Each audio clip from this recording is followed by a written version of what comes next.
Pues bien, lo que quiero son hechos. No enseñe a estos chicos y chicas sino hechos.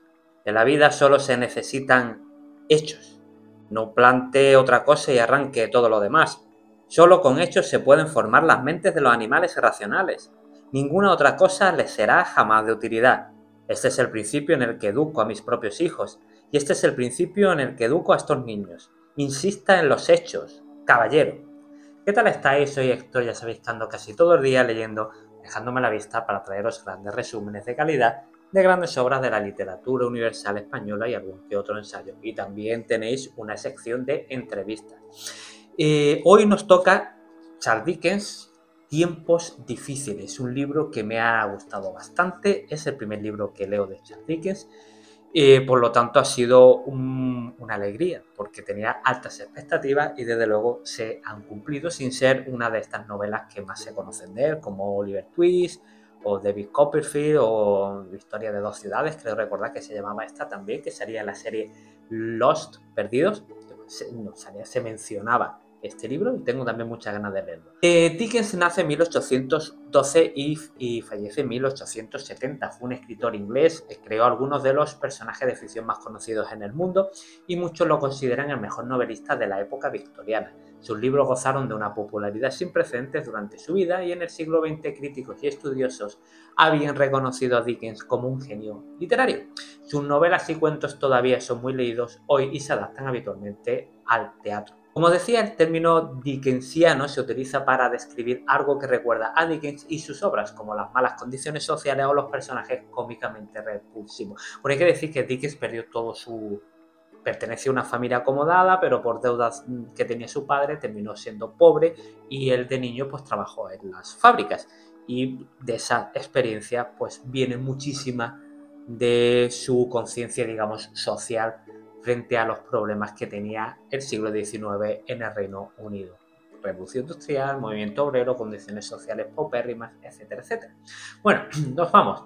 Tenemos a uno de los personajes, Thomas Gradgrind. Se presenta como hombres, como acabo de leer, como hombre de realidades, de hechos y cálculos.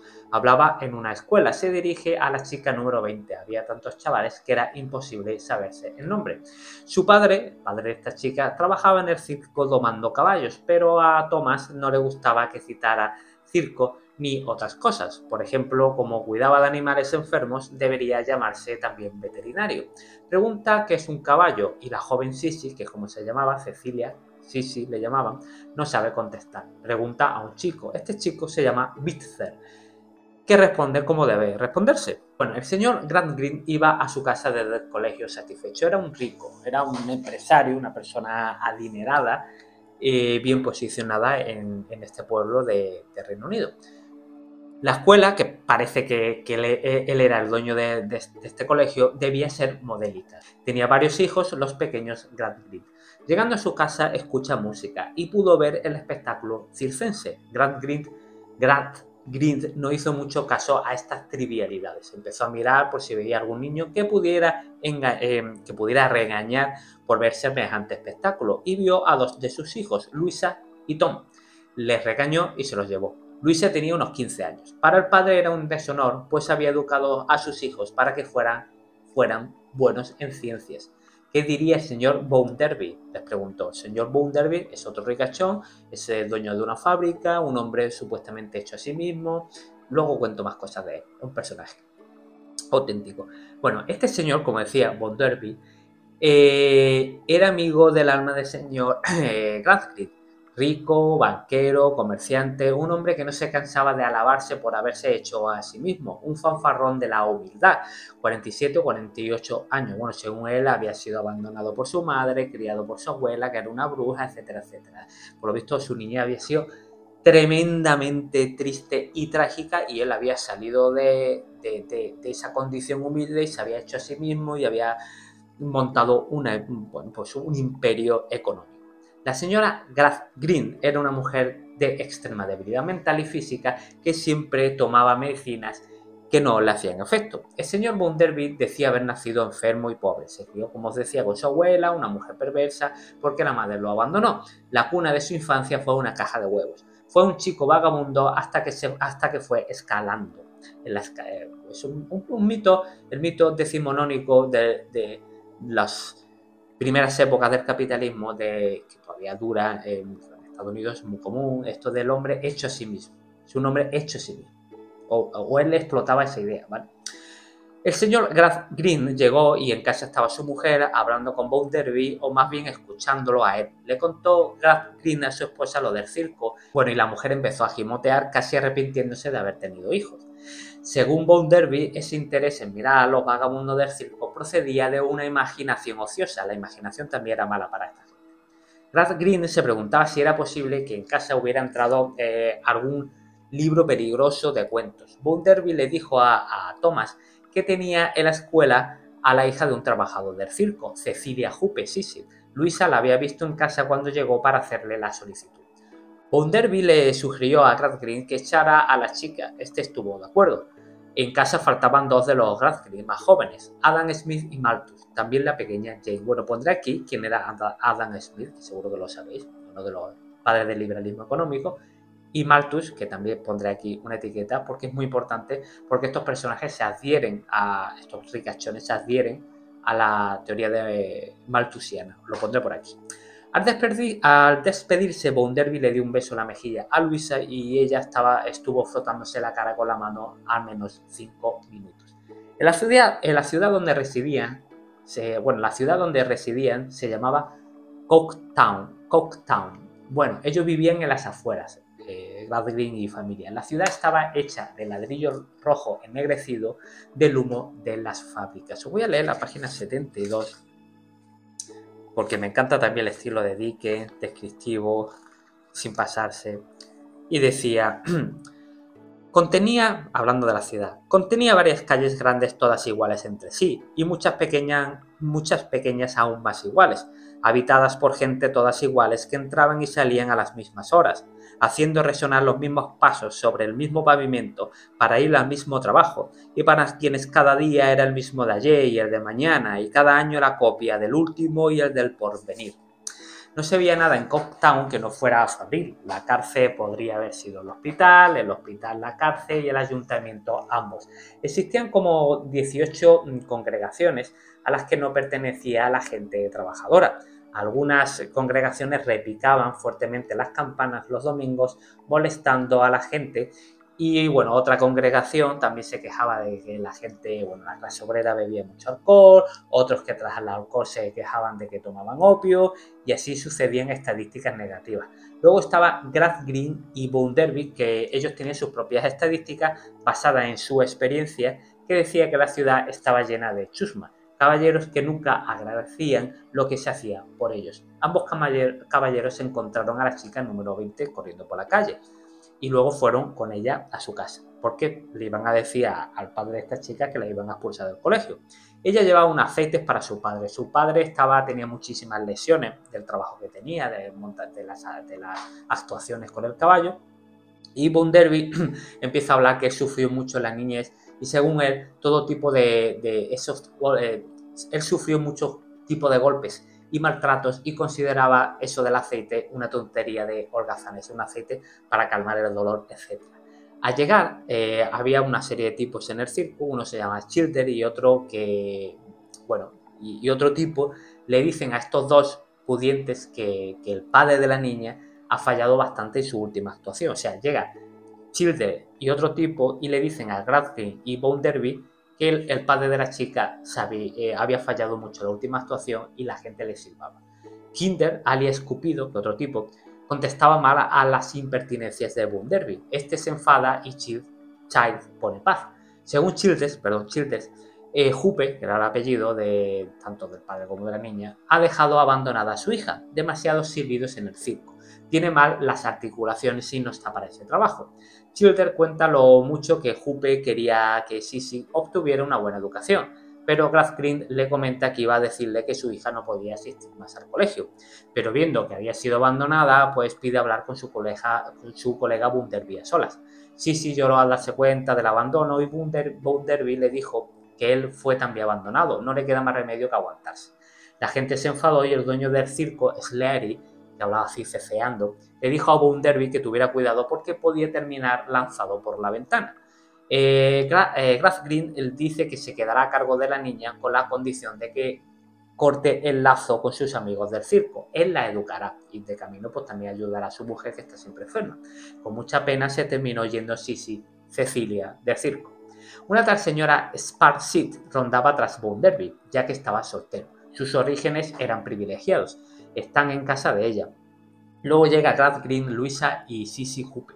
Jupe cuenta con que a su padre le leía cuentos de hadas y eso, pero esto horrorizó a Green.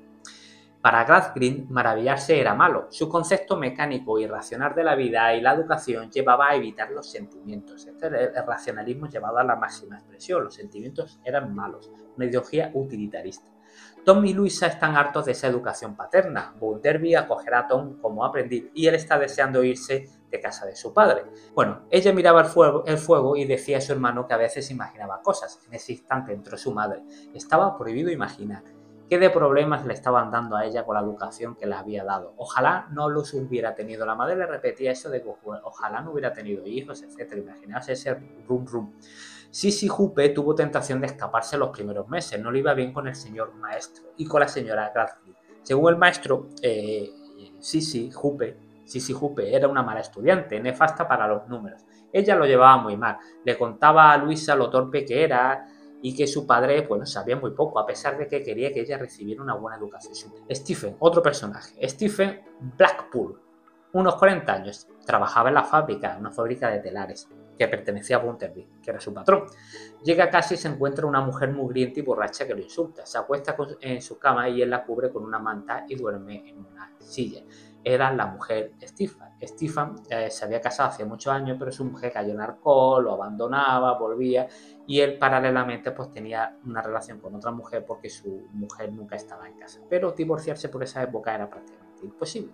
Stephen era peor, como decía, Stephen fue a pedir consejo a Bounderby, que estaba comiendo con la señora Sparsit. Le dice que llevaba, como comentaba, 19 años casada, pero su mujer se malogró. Entendemos que, bueno, la mujer es evidentemente la que se encuentra en casa. Cayó la bebida, vendió muebles y Stefan intentó ayudarla siempre sin éxito. Quiere separarse, pero en esa época, como comentaba, y para la gente pobre era casi imposible conseguir un acta de la iglesia anulando el matrimonio. La disolución del matrimonio en Inglaterra, se nos dice en una nota al pie, no fue un hecho hasta 1857. ¿Vale? Si Stephen la abandona, será castigado. Si se casa con la mujer que ama ahora, pues también. Durante un tiempo le dio dinero para que se fuera, pero ha vuelto. Los ricos pueden dormir en distintas habitaciones y hacer la vida fuera del matrimonio. Él solo tenía una habitación. Bounderby dice que esa relación debe mantenerse. Stefan se enfadó. Ninguna ley le ampara al ser pobre. Stefan, al salir de la casa, se encuentra con una vieja que le preguntó por Bounderby. Una vez al año iba esa mujer mayor, a esa ciudad a ver a los señores, a ver a Bounderby. Esta vez se conforma con ver a Stefan, que a su vez vio al patrón. Rachel, que es como se llamaba la amiga o la amante de Stefan, había estado en su casa intentando cuidar curando las heridas de la mujer de Stefan, porque por lo visto habían sido amigas de jóvenes. Llegó el momento en el que Tom debía irse con Bounderby. Tom, hijo. Green le dice a Sissy que su paso por la escuela no ha servido de nada. Aún así, se quedaría en casa.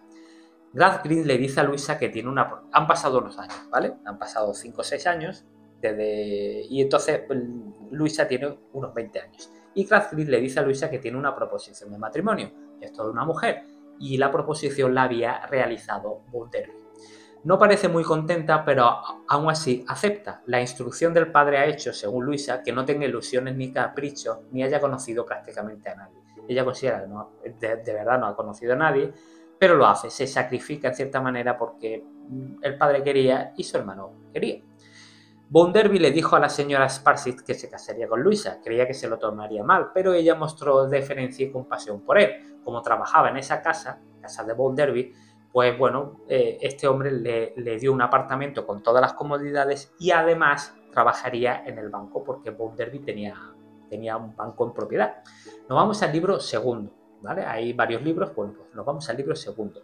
La señora Sparsit trabajaba en el banco. Un empleado le dice que están rodeados de mala gente.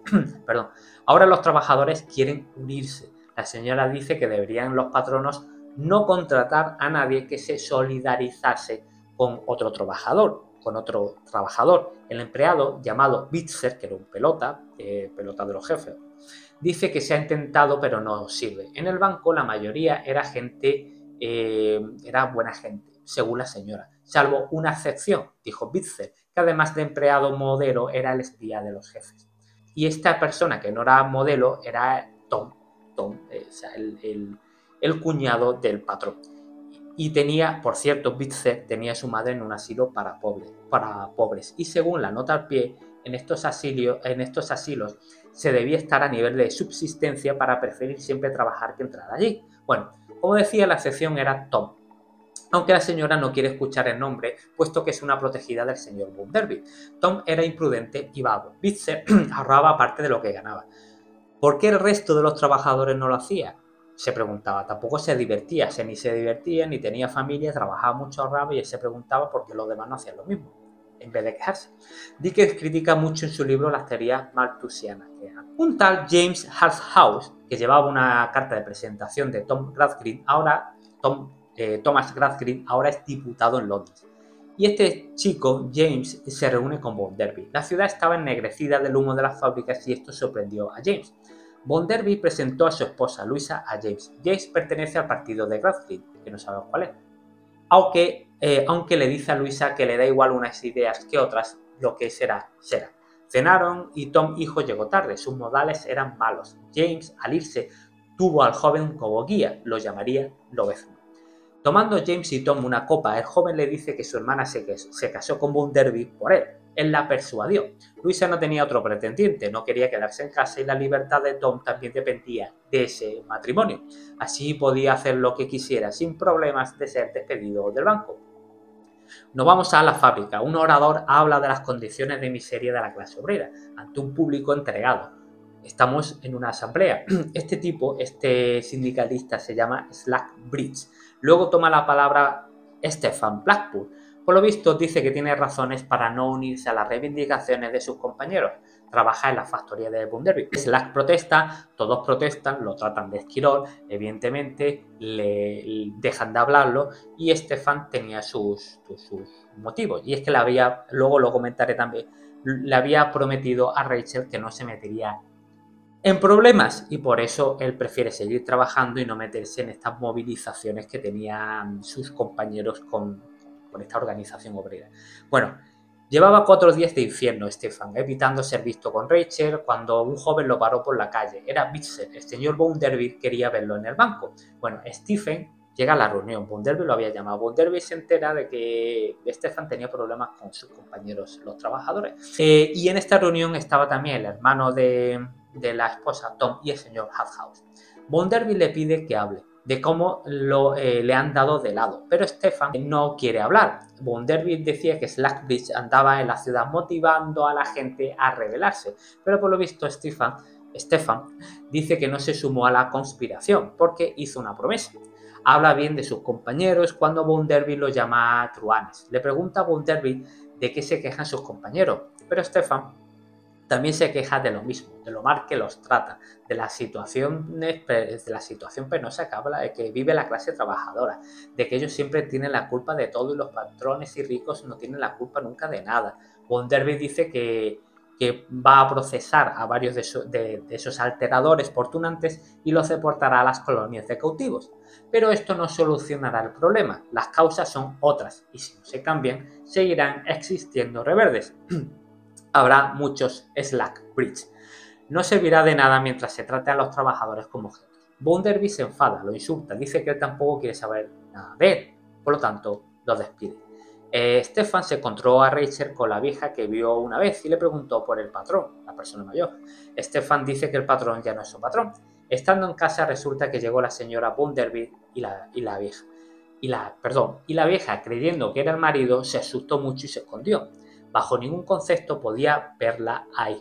Era la primera vez que Luisa entraba en una vivienda de peones, de obrera. Stephen dijo que al ser despedido no encontraría trabajo en otras empresas, puesto que ya tendría reputación de trabajador molesto. Por lo visto, la promesa se la hizo Stefan a Rachel, que le pidió que no se metiera en conflictos. Stefan dijo que dejaría la ciudad para buscar trabajo. Tom le dice a Stefan que se pase por el banco y le pase una nota a Bridger, y de camino se deje ver por el banco, porque, bueno, ya luego veremos que algo quiere hacer el amigo Tom. James, que genera cierto interés en Luisa, empezó a hablarle de su hermano Tom. Le preguntó si creía que su hermano jugaba y Luisa pues lo afirma. Incluso era posible que le diera dinero para sus apuestas. Cuando ella se casó, Tom estaba muy endeudado, cuenta Luisa, así que sí, le había dado dinero varias veces. Para James, la educación de Tom no ha sido afortunada. La actitud del señor Bounderby tampoco era buena. Luego, a solas, Harthouse le recrimina a Tom que le pidiera dinero a su hermana, pero él se queja. Su hermana se casó con el patrón por el interés de Tom. Entonces, ¿por qué no sacarle dinero cuando él lo pedía? Harthouse, James, le ofrece prestarle dinero, aunque Tom dice que ya es tarde. No sabemos qué trama este tipo. Bounderby le dice a James que esa noche habían robado en el banco. Sospecha que ha sido Stefan. Luisa sospechaba del hermano, pero él no le contó nada. Una mañana discute Bounderby con Luisa. Esa mañana Luisa y James se unen más, porque ya se ve que James va detrás de Luisa. La señora Sparsis estaba en medio de todo y se sintió abrumada. Luisa recibió un mensaje. Su madre estaba bastante enferma. Sissy estaba con la madre cuando se vieron. Seguía allí. Ya llevábamos tiempo sin saber de ella, de la madre. Luisa y su madre se quedaron a solas. El padre siempre anda fuera, en Londres. Sparsit observa la relación que iba teniendo Luisa y James. Sparsit pasaba temporadas en casa de Bounderby y esposa. El señor se iba unos días y le dijo a Sparsit que se quedara en casa como si él estuviera allí. Y un día, mientras que Tom esperaba a James en la estación de tren, Sparsit vigilaba y pensaba que en realidad estaba con la hermana en la casa de campo, puesto que no llegaba ningún tren. Así que Sparsit se fue a la casa de campo y ahí andaban los dos. Escucha la conversación y James le dice a Luisa que la ama. Ella, sin embargo, le dice que quiere quedarse a solas. Luisa se ve con su padre ese mismo día. Llovía con fuerza. Luisa maldice el día en que nació y fue educada por su padre. Odiaba a su marido, era desgraciada, le confiesa que ha conocido a una persona y que quizás la ame. La persona es James. El padre se puso blanco, lloraba y se desmayó. Luisa lloraba y se desmayó pidiendo ayuda de su padre. Al día siguiente, el padre le hablaba a Luisa sobre lo arrepentido y triste que estaba por todo.